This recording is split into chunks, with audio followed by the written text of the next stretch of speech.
बेटी छितैया बाबू कराब यही करना। और बेटी के छथिन पिताजी से एक मुट्ठी चार सलवा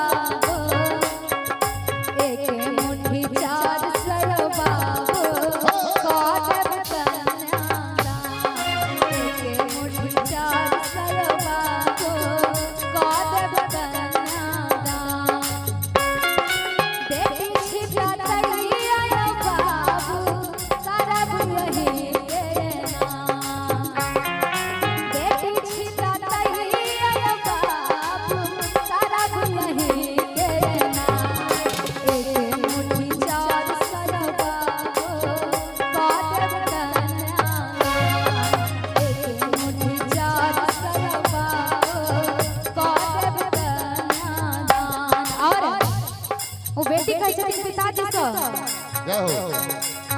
भगवान के जे लिखल रहे छे बेटी गरीब के हो या अमीर के कुमार में रहे छे जय सिया बाबू सैयला भगवान जय सिया बाबू सैयला